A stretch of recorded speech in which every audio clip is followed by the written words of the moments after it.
إن الحمد لله نحمده ونستعينه ونستغفره ونؤمن به ونتوكل عليه ونعوذ بالله من شرور أنفسنا ومن سيئات أعمالنا من يهده الله فلا مضل له ومن يضلله فلا هادي له ونشهد أن لا إله إلا الله وحده لا شريك له ونشهد أن سيدنا وشفيعنا ونبينا وخليلنا ومولانا محمدا عبده ورسوله أما بعد قال الله تبارك وتعالى في القرآن المجيد أعوذ بالله من الشيطان الرجيم بسم الله الرحمن الرحيم أينما تكونوا يدرككم الموت ولو كنتم في بروج مشيدة وقال النبي صلى الله عليه وسلم كفى بالموت واعظا وقال عليه الصلاة والسلام في مقام آخر إذا مات الإنسان انقطع عنه عمله إلا من ثلاثة إلا من صدقة جارية أو علم ينتفع به أو ولد صالح يدعو له أو كما قال عليه الصلاة والسلام ملے خاک میں اہل شان کیسے کیسے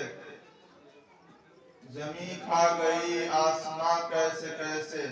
جگہ جی لگانے کی دنیا نہیں ہے یہ عبرت کی جا ہے تماشا نہیں ہے عزیز ساتھیو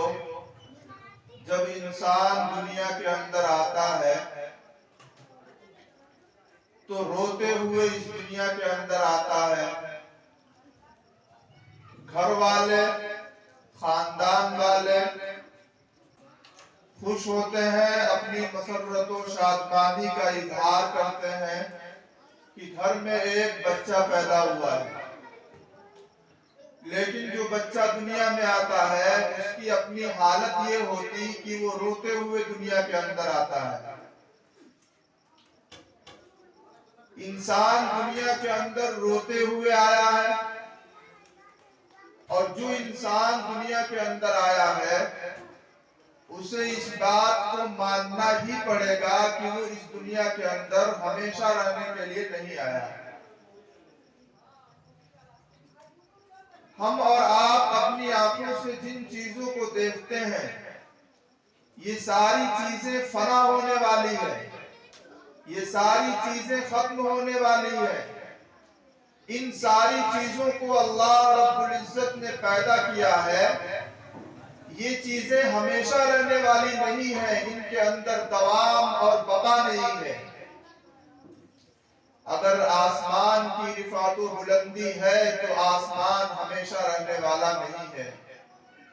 اگر زمین پر بلند و بالا عمارتیں موجود ہیں اگر پہاڑ کی بلندی و بالائی موجود ہے ان کی عظمت و شوکت کو تسلیم کرنے کے بعد بھی انسان یہ کہے گا کہ یہ چیزیں ہمیشہ رہنے والی نہیں ہیں ہمارے اپنے مکانات ہمارے دوست و احباب ہمارے متعلقین ہماری اولاد ہمارے ماں باپ کوئی ہمیشہ رہنے والا نہیں ہے اللہ رب العزت کسی حقیقت کو قرآن کریم کے اندر بیان فرماتے ہیں کہ جب میدان محشر قائم ہوگا اور ہر ایک کو اللہ رب العزت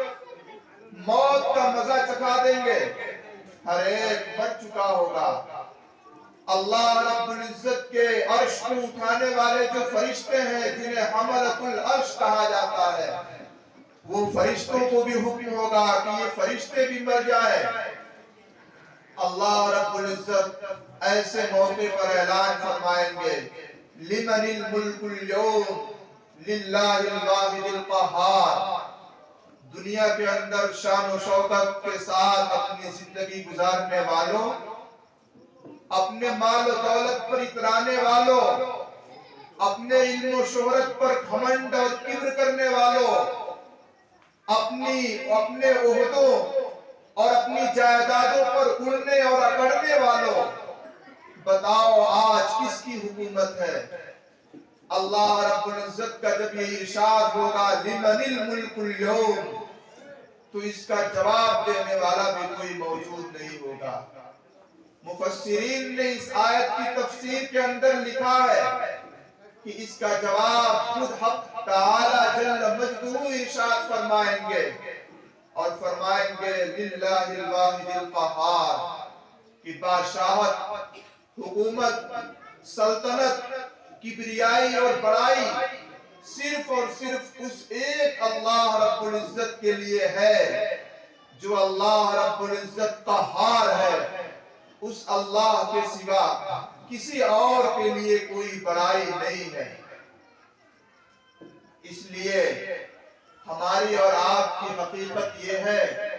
کہ ہم اور آپ اس دنیا کے اندر جب آئے ہیں تو ہمیں اور آپ کو جانا ہے،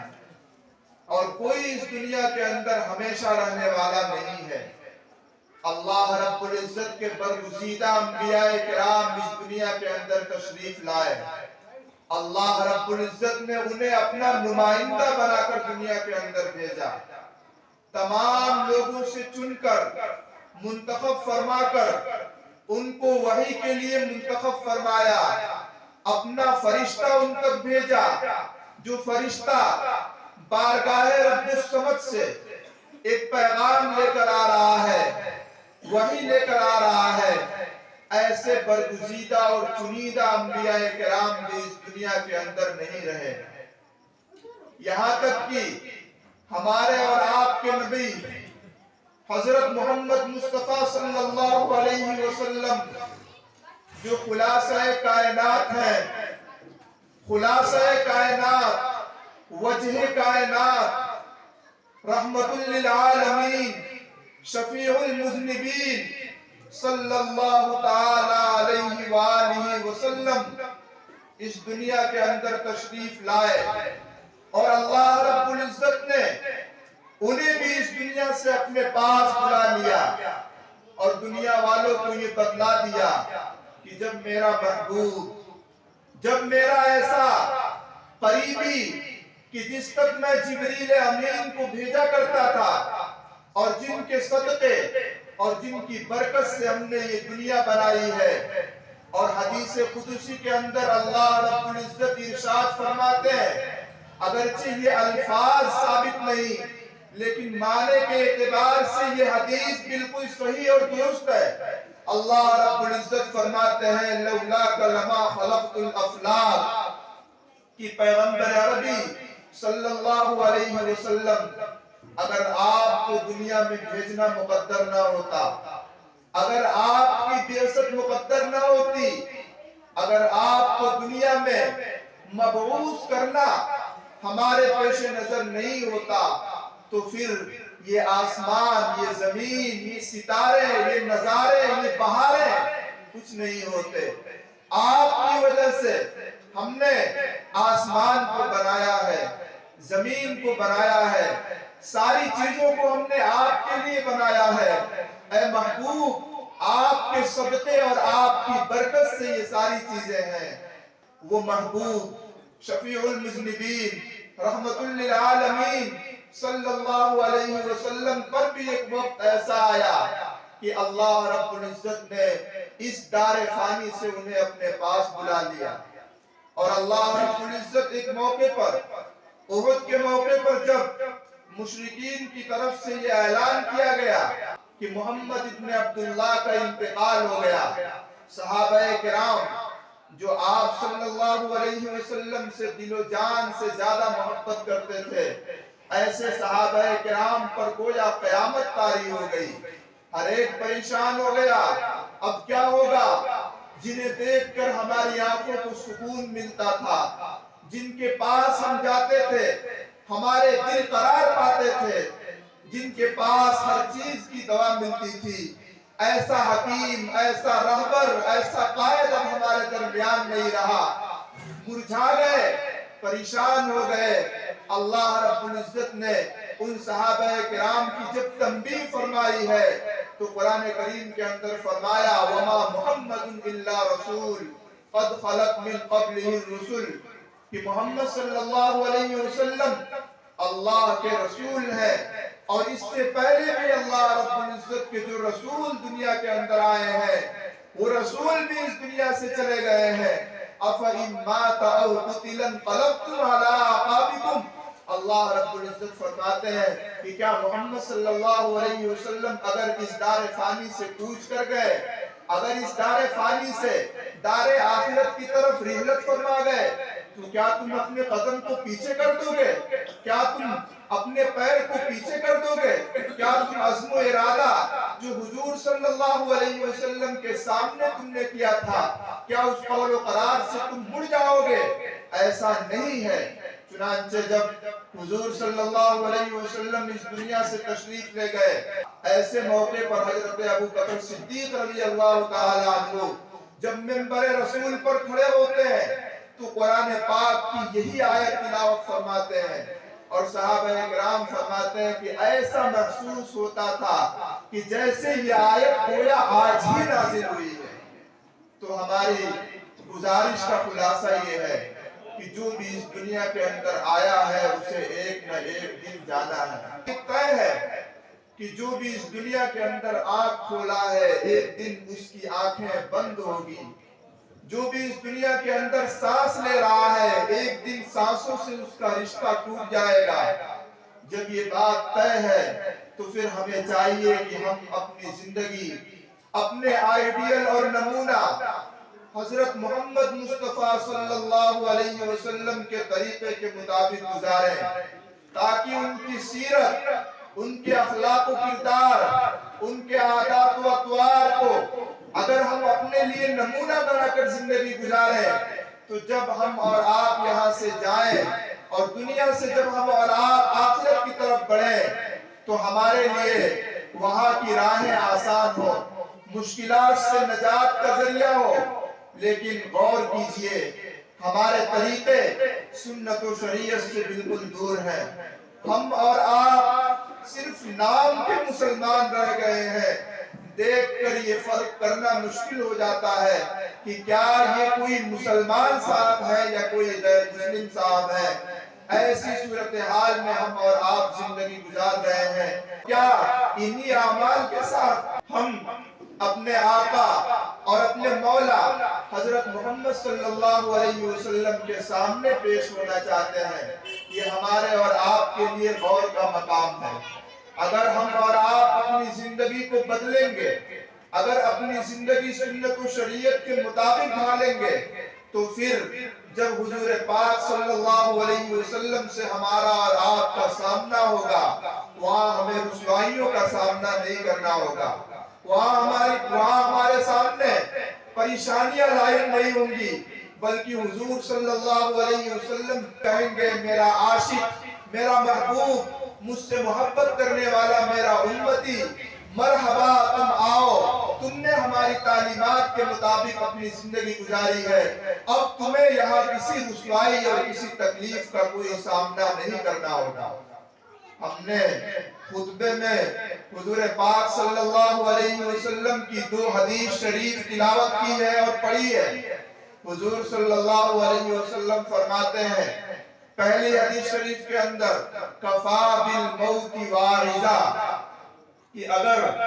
ہم اور آپ موت کے بارے میں غور و فکر کر لیں، موت کے بارے میں سوچ لیں تو پھر یہ موت کے بارے میں غور و فکر کرنا ہی ہمیں اور آپ کو سمجھانے کے لیے کافی ہے۔ کسی اور دلیل و حجت اور کسی اور برہان کی کوئی ضرورت نہیں،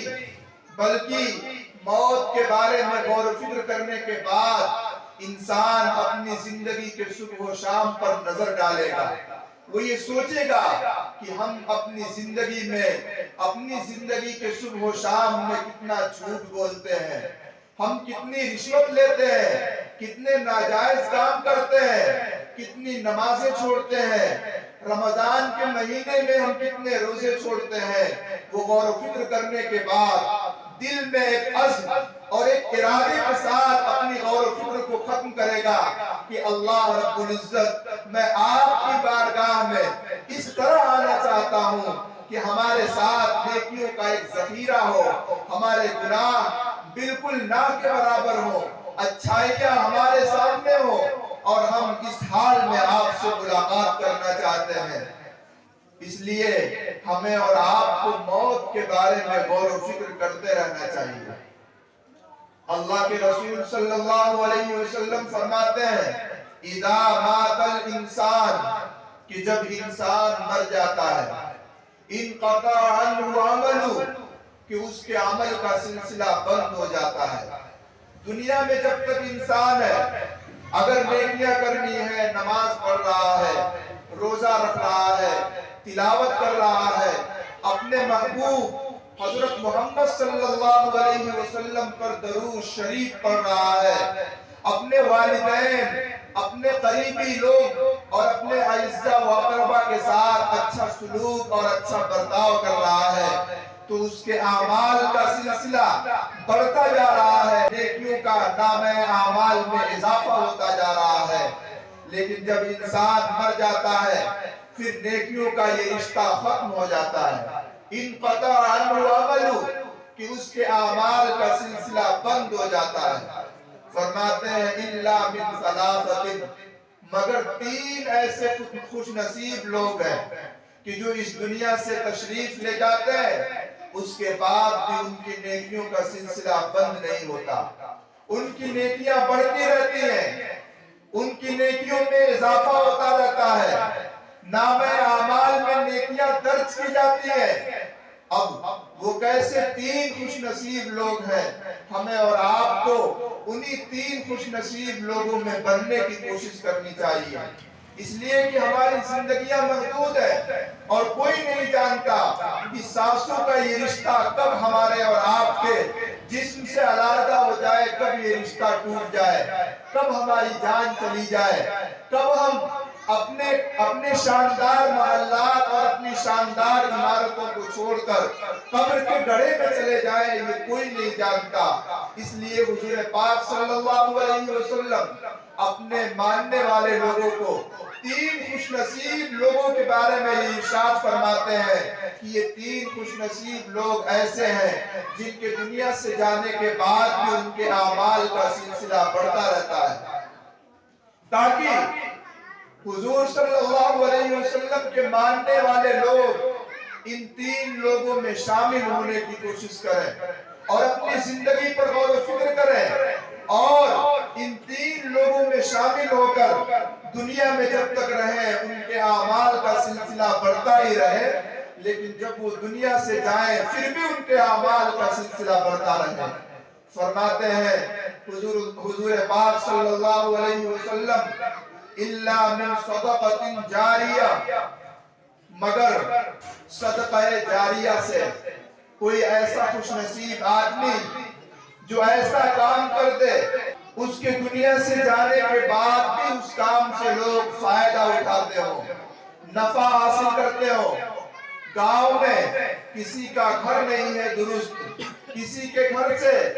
بارش کی بوندیں نیچے ٹپکتی ہیں، غریب آدمی ہے، مزدور آدمی ہے، کوئی اس کا پرسان حال نہیں ہے، ایسے شخص کے لیے رہنے کے اسباب فراہم کر دیا، اس کا سہارا بن گیا، گھر میں جو پریشانیوں کے ساتھ زندگی گزار رہا تھا اس کے گھر کو درست کرا دیا، اب وہ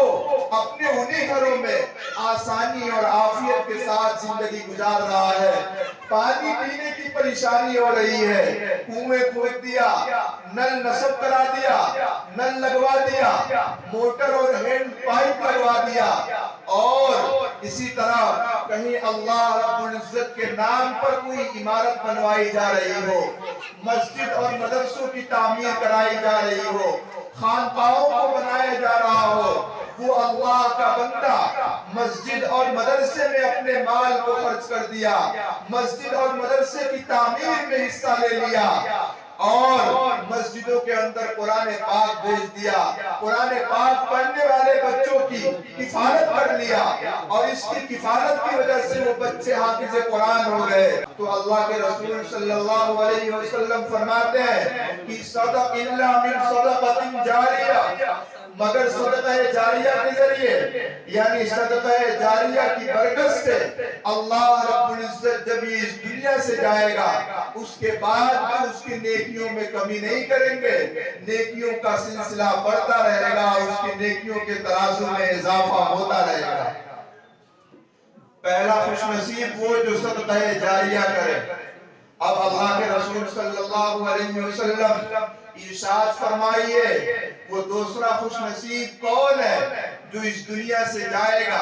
اور دنیا سے جانے کے بعد بھی اس کے اعمال کا سلسلہ بند نہیں ہوگا۔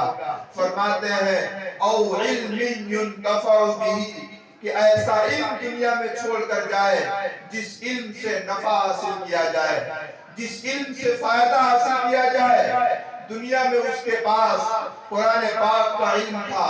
احادیث رسول صلی اللہ علیہ وسلم کا علم تھا، فقہ اور اصول فقہ کا علم تھا، تفسیر و تشریح کا علم تھا، اور وہ علم اللہ رب العزت کے بندوں تک پہنچایا، بندگان خدا تک پہنچایا، کسی بچے کو بلایا اور بلا کر اسے نورانی قاعدہ پڑھایا، اسے قرآن کریم کے حروف سکھایا، قرآن کریم کے الفاظ و معانی سکھایا، اور بچوں کے ایمان اور ان کے اسلام کی حفاظت کا ذریعہ بن گیا۔ بچے جو مکتب کے اندر جاتے ہیں ہم انہیں یہ سمجھتے ہیں کہ یہ بہت چھوٹے لوگ ہیں، یہ چھوٹے لوگ نہیں ہیں، یہ ہمارے اور آپ کے مستقبل ہیں۔ یہی بچے جو قاعدہ بغدادی لے کر مکتب اور مدرسوں کے اندر جاتے ہیں، یہ بچے ان قاعدوں سے وہ قرآن پاک تک پہنچتے ہیں، اور جب ہم اور آپ نہیں ہوں گے پھر یہی بچے قرآن کریم کو پڑھ کر قرآن پاک کی تلاوت کرنے والے ہوں گے۔ تو اس لیے او علم ينتفع به، کہ ایسا علم جس علم سے نفع حاصل کیا جائے، جس علم سے فائدہ حاصل کیا جائے۔ دنیا میں اگر ہمارے پاس کوئی اچھی بات ہے تو وہ اچھی بات ہم دوسروں تک پہنچائے۔ بلغوا عنی ولو آیا، حضور پاک صلی اللہ علیہ وسلم فرماتے ہیں کہ میری طرف سے کوئی ایک آیت بھی اگر تم تک پہنچی ہو، کوئی ایک بات بھی اگر تم تک پہنچا ہو، کوئی ایک حدیث بھی اگر تم تک پہنچی ہو، کوئی ایک فرمان بھی اگر تم تک پہنچا ہو، اسے کمزور مت سمجھنا، اسے ہلکا مت سمجھنا، اسے چھوٹا مت سمجھنا، اسے میرے ماننے والے لوگوں تک پہنچاؤ۔ اور صحابہ کرام کو حجۃ الوداع کے موقع پر حضور پاک صلی اللہ علیہ وسلم نے فرمایا کیا میں تمہیں نہیں پہنچایا؟ اللہ رب العزت کے جو احکام تھے کیا وہ احکام میں نے تم تک نہیں پہنچائے؟ صحابہ کرام نے فرمایا ہاں اللہ کے رسول، آپ نے اللہ رب العزت نے جو امانت آپ کو دی تھی، جو شریعت آپ کے حوالے کی تھی، آپ نے اپنے ماننے والوں کو وہ امانت پہنچائی ہے، وہ شریعت آپ نے ان کے ہاتھ میں دیا ہے۔ حضور صلی اللہ علیہ وسلم ان سے یہ عہد لینے کے بعد، یہ پوچھنے اور دریافت کرنے کے بعد فرماتے ہیں کہ فَلْيُبَلِّغِ الشَّاهِدُ الْغَائِبُ، کہ تم میں سے جو ہمارے سامنے موجود ہے یاد رکھنا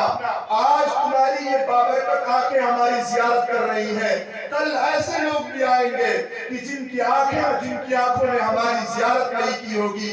آج تم ہماری مجلس کے اندر آتے ہو اور آ کر فائدے حاصل کرتے ہو، ہم سے روحانیت اپنے اندر جذب کرتے ہو، تم آ کر اپنے مسائل کی گتھیاں ہمارے سامنے سلجھاتے ہو، لیکن کل ہماری امت کے ایسے لوگ آئیں گے کہ جن کی آنکھیں اس نعمت سے محروم ہوں گی، جن کے قدم ہماری جانب چلنے سے محروم ہوں گے، جو ہماری جانب نہیں آ سکیں گے، ان تک ہمارا پیغام تم پہنچاؤ گے۔ فَلْيُبَلِّغِ الشَّاهِدُ الْغَائِبُ، کہ تم میں سے جو یہاں حاضر اور موجود ہے، جو یہاں موجود نہیں ہے، ان تک میرا پیغام پہنچا دینا۔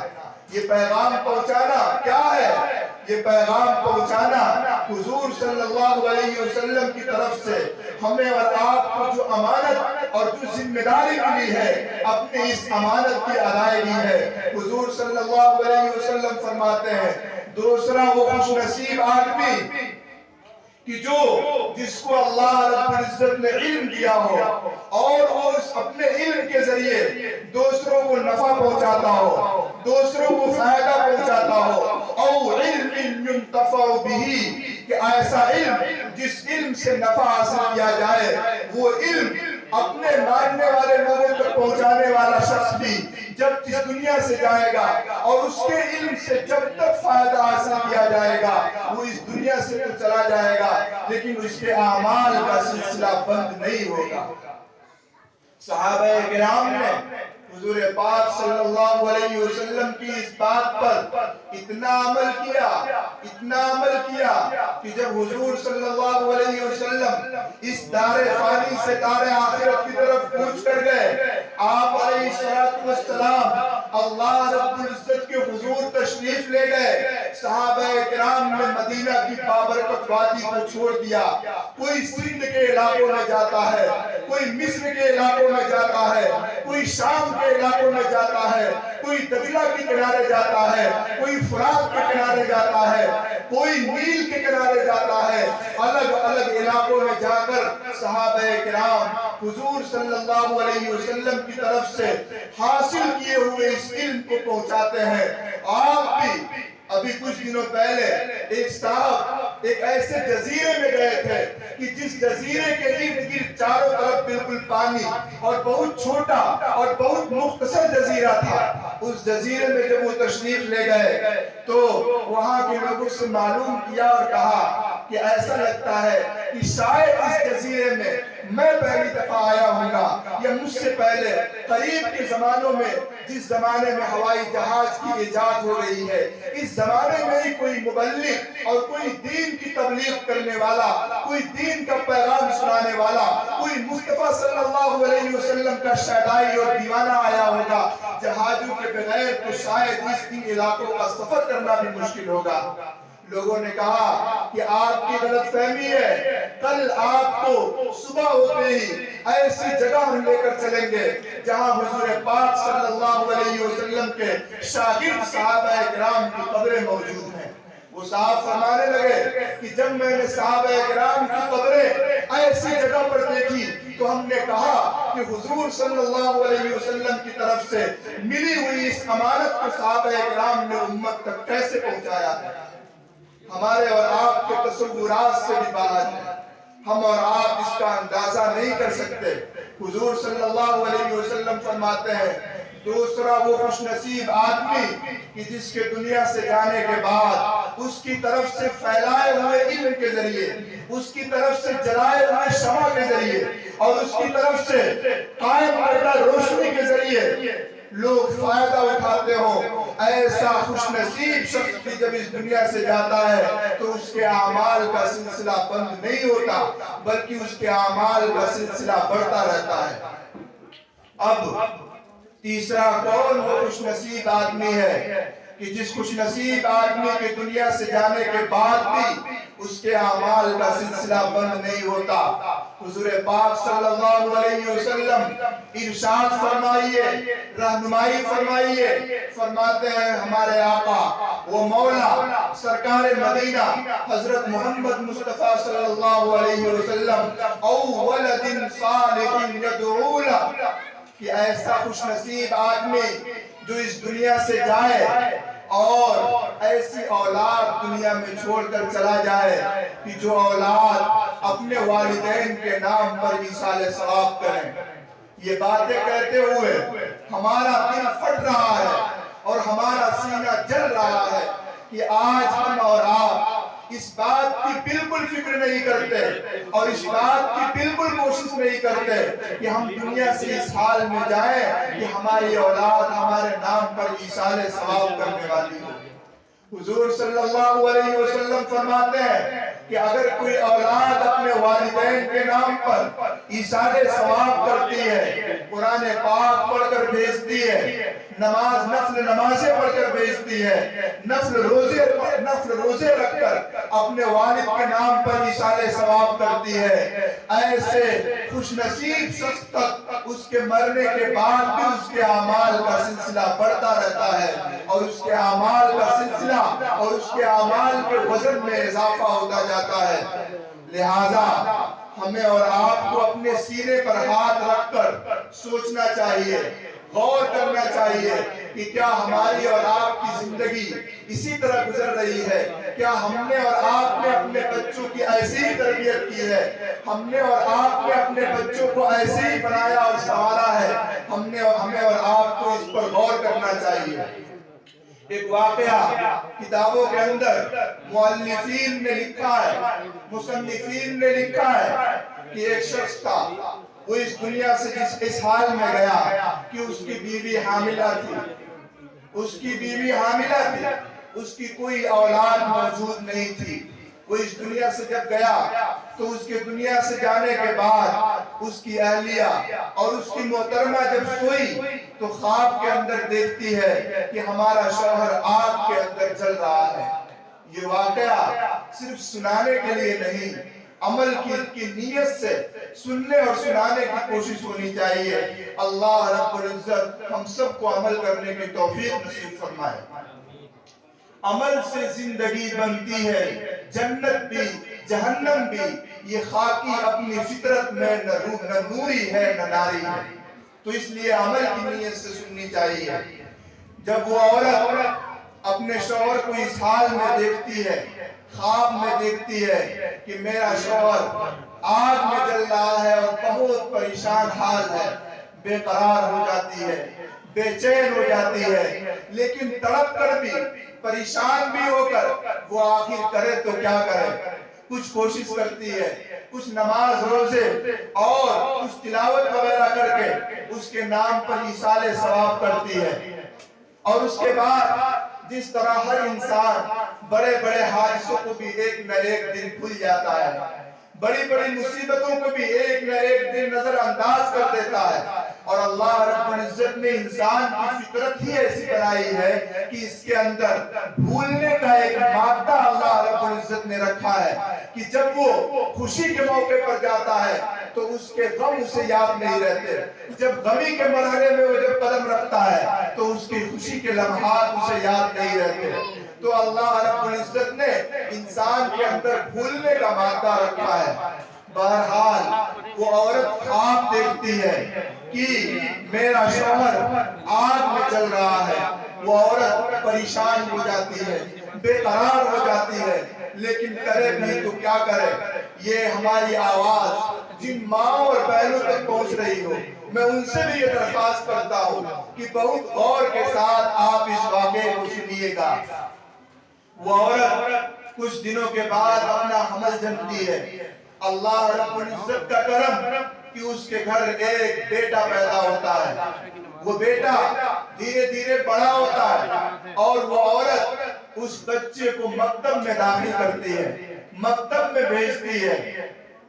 اور اس کے بعد جس صبح اپنے بیٹے کو مکتب میں بھیجتی ہے، شام میں اپنے اسی شوہر کو خواب میں دیکھتی ہے۔ لیکن اس دفعہ عجیب و غریب صورتحال اس کے سامنے آتی ہے کہ وہی شوہر جو کل آگ میں جل رہا تھا اور جس کو ہم نے دیکھا تھا کہ بہت پریشان حال تھا اور اس وقت سے ہم مصیبتوں کے ساتھ اپنے ایام گزار رہے تھے، آج کیا ہو گیا؟ وہی شوہر، وہی ہمارا خاوند، وہی ہمارا میاں آج اپنی مسرت کے ساتھ اپنی زندگی گزار رہا ہے، عیش کے لمحات گزار رہا ہے، خوشی کے ساتھ اپنی زندگی گزار رہا ہے۔ جب وہ عورت اپنے شوہر کو اس حال میں دیکھتی ہے، خوش ہو جاتی ہے اور کہتی ہے کہ میرے سرتاج، ہم نے آپ کو اس سے پہلے بھی خواب میں دیکھا تھا، آپ کو مصیبتوں میں دیکھا تھا، پریشانیوں میں دیکھا تھا، آگ میں جلتے ہوئے دیکھا تھا، آج بھی ہم نے آپ کو خواب میں دیکھا ہے اور آپ بہت خوشی کے ساتھ اپنے لمحات گزار رہے ہیں، سفید لباس پہنے ہوئے ہیں، کیا بات ہے، کیا ماجرا ہے؟ ذرا بتائیے، سمجھائیے اور ہمیں ہمارے دل کو آپ قرار پہنچائیے کہ آخر صورتحال کیا ہے، کون سی ایسی نئی چیز ایسی پیش آ گئی کہ اللہ رب العزت نے آپ کے ساتھ غفاری کا معاملہ فرمایا ہے، ستاری کا معاملہ فرمایا ہے، آپ کے